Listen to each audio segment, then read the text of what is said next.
जय हिंद प्यारे साथियों। तो कैसे हैं आप? आशा करता हूँ स्वस्थ होंगे, मस्त होंगे और अपनी तैयारी में व्यस्त भी होंगे। तो आ चुका हूँ आप सबके बीच एक और नई क्लास के साथ। आज की क्लास में हम एक बड़ी घोषणा भी करने वाले हैं, तो बने रहिएगा लास्ट तक। तो साथियों, हम आज से एक नया बैच स्टार्ट कर रहे हैं। बैच का नाम होगा गुरु टॉपर्स बैच 2025-26। क्या नाम होगा? 2025-26। आज की क्लास में बायोलॉजी का सामान्य परिचय यानी जीव विज्ञान का परिचय होने वाला है। तो इस बैच में आपको क्या क्या मिलेगा? क्या क्या मिलेगा इस बैच में? हैंडमेड नोट्स मिलेंगे। हैंडमेड नोट से पढ़ाऊँगा। डेली एमसीक्यू होगी, डेली क्लासेज मिलेगी आपको। और सबसे बड़ी बात साथियों, ये बैच जो है निःशुल्क होने वाला है, यानी संपूर्ण बैच आपके लिए फ्री होने वाला है। जो कहाँ पर मिलेगा? आपके अपने चैनल जॉब गुरु पर। कहाँ पर मिलेगा? जॉब गुरु पर। अगर आप हमसे जुड़ना चाहते हैं तो चैनल को सब्सक्राइब करें और अपने भाई बहन को भी बताएं कि जॉब गुरु पर फ्री में पढ़ाया जा रहा है। वो भी क्या? जनरल साइंस, वो भी क्वालिटी के साथ और अच्छी क्वांटिटी के साथ। ठीक है, तो चलते हैं ज़्यादा आपका वक्त ना लेते हुए क्लास की ओर। तो आज जानेंगे हम जीव विज्ञान यानी बायोलॉजी का सामान्य परिचय। सबसे पहले हम विज्ञान क्या है वो जान लेते हैं। तो विज्ञान होता है प्रकृति के क्रमबद्ध अध्ययन को। प्रकृति का क्रमबद्ध अध्ययन करना ही क्या कहलाता है? विज्ञान कहलाता है। और विज्ञान की कई शाखाएं होती है, भौतिक विज्ञान, रसायन विज्ञान, जीव विज्ञान। तो उसमें से ही एक विज्ञान यानी जीव विज्ञान की आज हम बात करने वाले हैं। तो इसी जीव विज्ञान के भी दो पार्ट होते हैं। इसी जीव विज्ञान के दो पार्ट होते हैं, वो भी आज हम इसी क्लास में जानेंगे। संपूर्ण जानकारी की बात करेंगे, एकदम पूरा आपको देखने को मिलेगा, पूरी क्वांटिटी मिलेगी, साथ में क्वालिटी भी मिलेगी। ठीक है, तो देखिए जीव विज्ञान की वह शाखा है जिसके अंतर्गत जीवधारियों का अध्ययन किया जाता है, यानी सजीवों का अध्ययन किया जाता है। जीवधारियों का, जीवधारी सजीवित होंगे, उनका अध्ययन किया जाता है। उसको क्या बोलते हैं? जीव विज्ञान यानी बायोलॉजी, जो कि दो शब्दों से मिलकर बना है, बायो प्लस लोगोज। बायोलॉजी शब्द का सर्वप्रथम प्रयोग किसने किया? लेमार्क एवं ट्रेविरेनस नामक वैज्ञानिकों ने 1801 ईस्वी में किया था। जीव विज्ञान को दो भागों में विभाजित कर सकते हैं।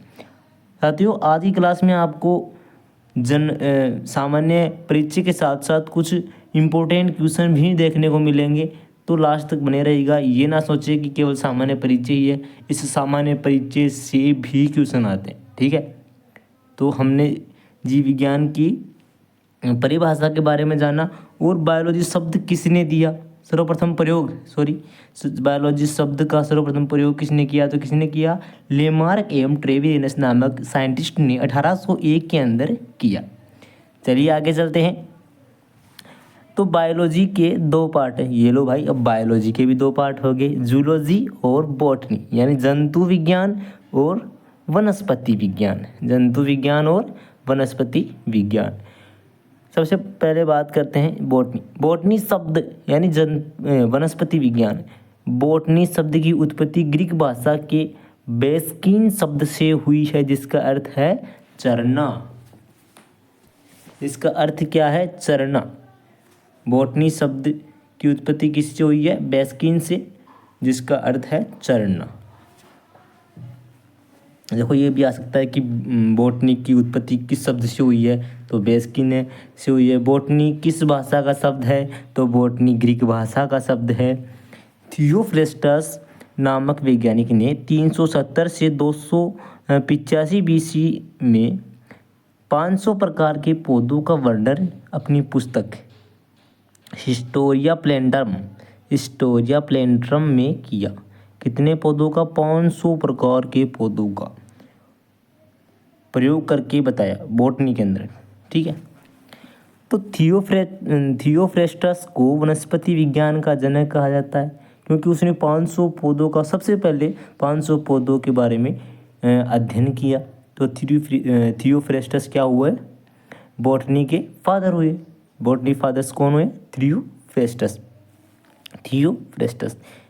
साथ ही हिप्पोक्रेटस को मानव रोगों का पहला लेख लिखने के कारण चिकित्सा शास्त्र का जनक कहा जाता है। यानी पहले जो रोग थे उनके बारे में बताने के लिए किसने बताया, तो वो थे हिप्पोक्रेटस। कौन थे, हिप्पोक्रेटस। हिप्पोक्रेटस को क्या बोलता है, चिकित्सा शास्त्र का जनक किसको बोलते हैं, हिप्पोक्रेटस। ये एक MCQ आपके लिए यहाँ से बन गया, आपके लिए MCQ बन चुका है क्या, कि चिकित्सा शास्त्र के जनक किसको कहा जाता है। तो बताइए किसको कहा जाता है, हिप्पोक्रेटस को। क्यों, क्योंकि उन्होंने मानव रोगों पर पहला लेख लिखा, जिसके कारण। चलिए, हिप्पोक्रेटस को मानव रोगों का पहला लेख लिखने के कारण क्या माना जाता है, चिकित्सा शास्त्र का जनक माना जाता है। अब बात करते हैं अरस्तु। अरस्तु को जंतु विज्ञान का जनक अर्थात जूलॉजी का जनक कहा जाता है।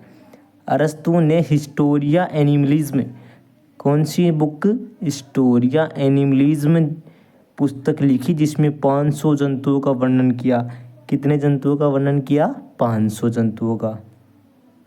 और थियोफ्रेस्टस ने कौन सी बुक, हिस्टोरिया प्लेंट्रम में 500 प्रकार के पौधों का वर्णन किया। दोनों ने 500 का, लेकिन पुस्तक अलग अलग है। हिस्टोरिया एनिमलिज़ में किसकी है, अरस्तु की है, नामक पुस्तक लिखी जिसमें 500 जंतुओं का वर्णन किया, जिसके कारण फादर ऑफ जूलॉजी किसको बोलते हैं, अरस्तु को बोलते हैं, जंतु विज्ञान का जनक। जीव विज्ञान की वह शाखा जिसके अंतर्गत जीवधारियों का वर्गीकरण किया जाता है।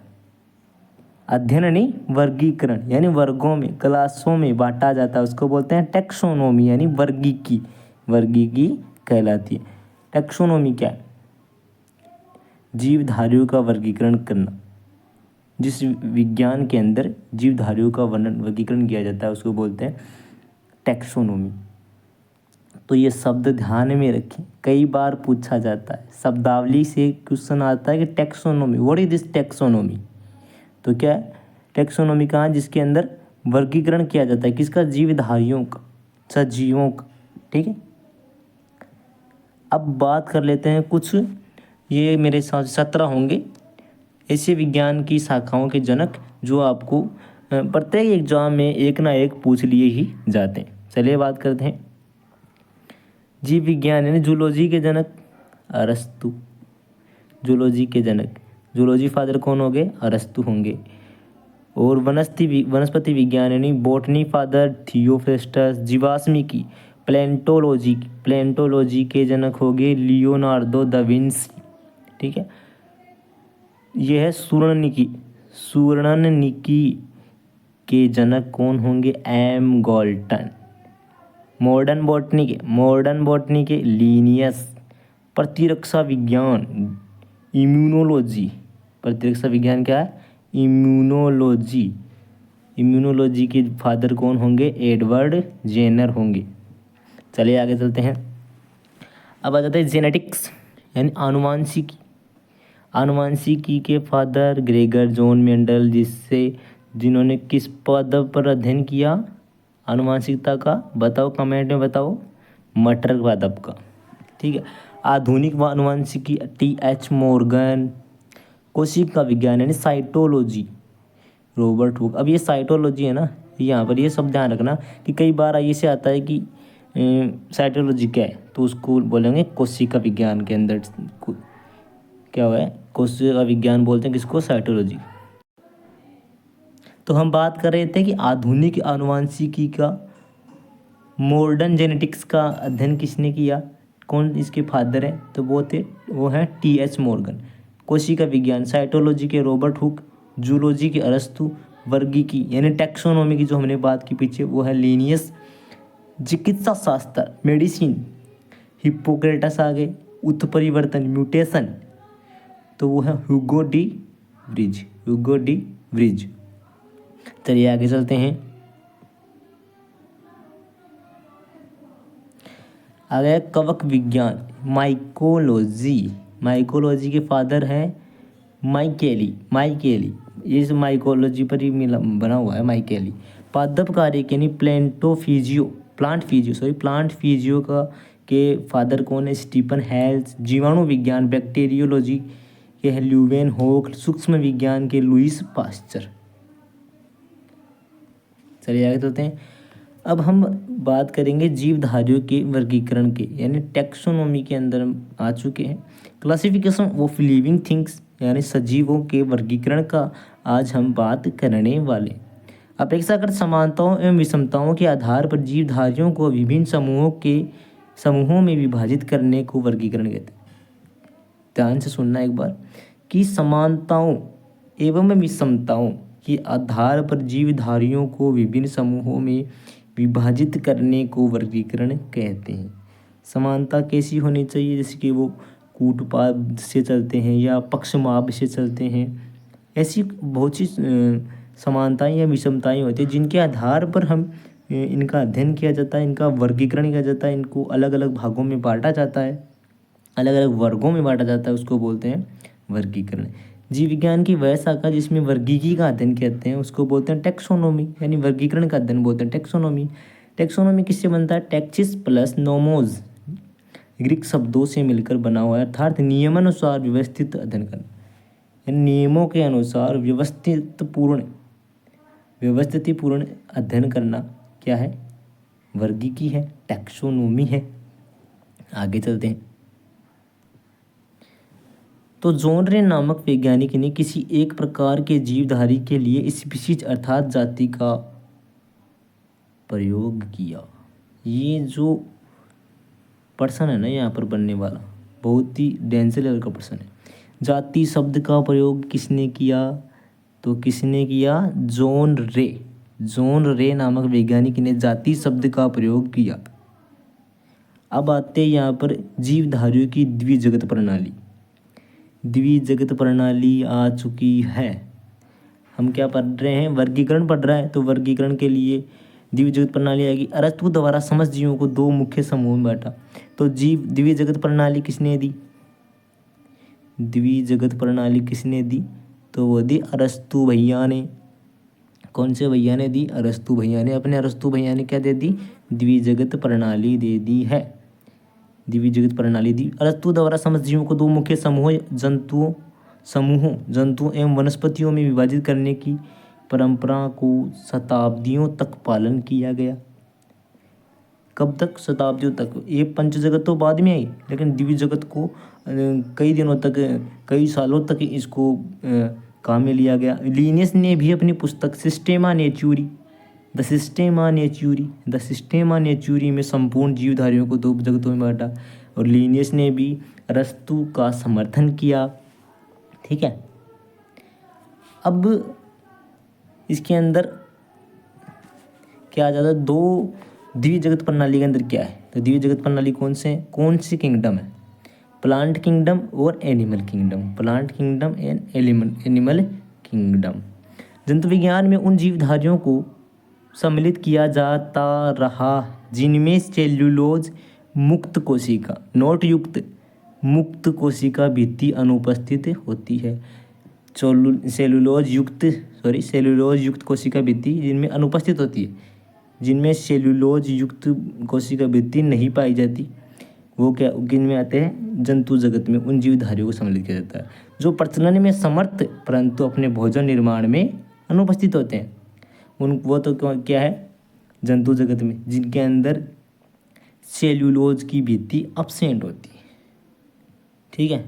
और जिनके अंदर सेल्यूलोज की भित्ति प्रेजेंट होती है वो प्लांट में आएंगे, और जो उनके अंदर सेल्यूलोज की भित्ति अब्सेंट होगी वो एनिमल में आएंगे। ठीक है। इसके विपरीत क्लोरोफिल युक्त